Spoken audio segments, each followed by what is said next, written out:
Grabe, ang saya ng gala namin ngayong araw na to. Yung saktong-saktong marerelax ka talaga. Pero siguro kung hindi kami gumala, hindi masisira ng ganito yung drone ni Norme. Ano nangyari? Ha? Wasak? Wasak yung ano natin. Nawasak? Hala! Agi! Oh, no! Tara, samahan nyo kami sa araw na to.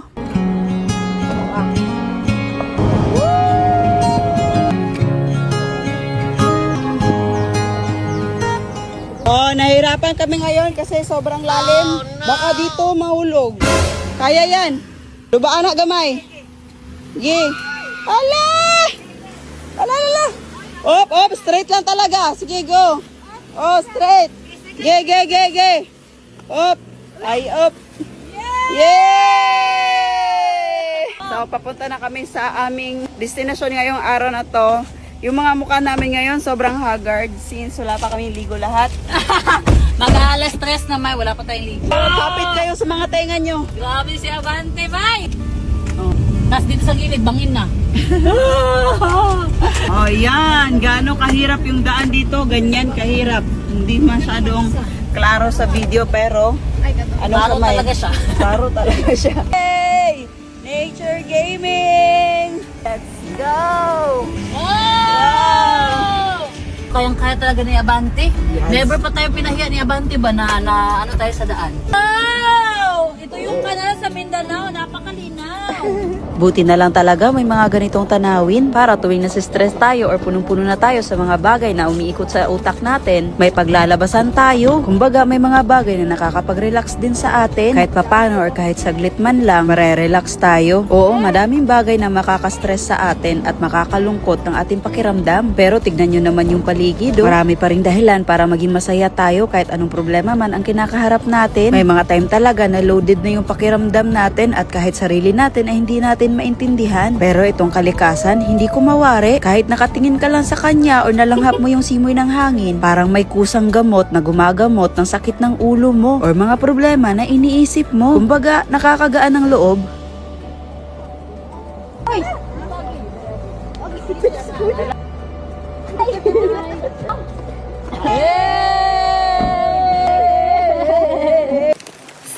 Maglalakad lang kami ng mga 5 to 10 minutes. Let's go, guys. At napakarami nga natin ngayon, guys.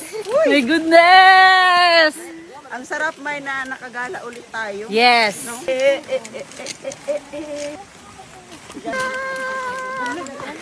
Hoy! Pagdating nga namin dito, kumuha agad si Wendy ng dahon ng saging kasi magbubudol fights na kami ngayon. Paano ba naman kasi mag-aalas 3 na pero hindi pa kami nagla-lunch? Sa wakas nga ay ready na yung pagkain natin at makakamukbang na tayo ngayon. Let's eat! Let's go! Ikaw na.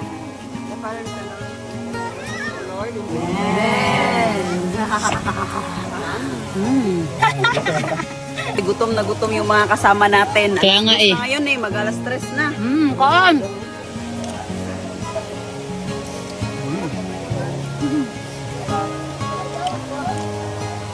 Siyempre sa bawat gala natin hindi mawawala tong buko. Pampahaba daw kasi ito ng buhay.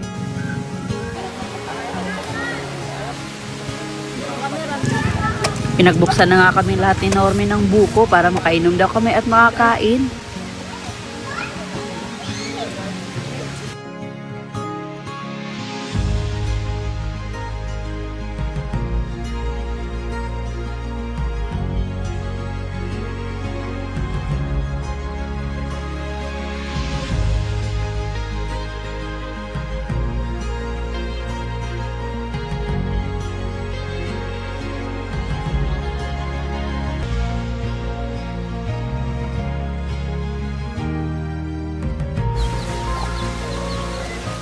Let's go!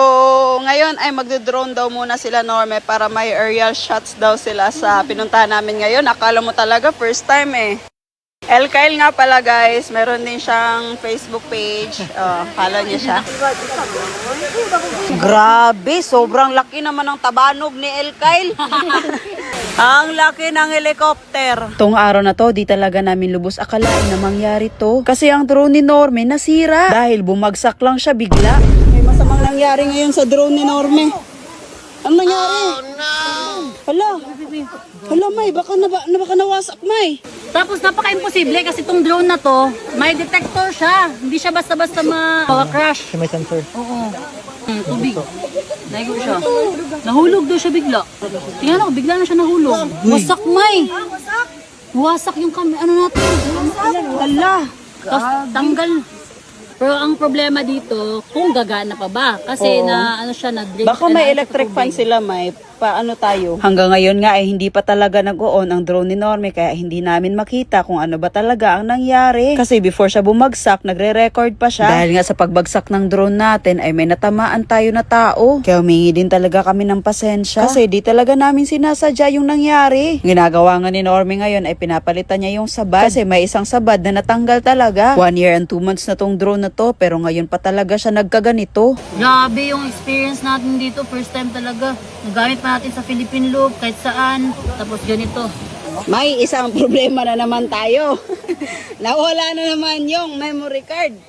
Lumipad, uy. Lumipad. Parang kayo ata yung shoot dito eh. No? Parang ayaw mapabidyo sa atin ngayon ba? Parang meron ako nasasagap na masamang enerhiya.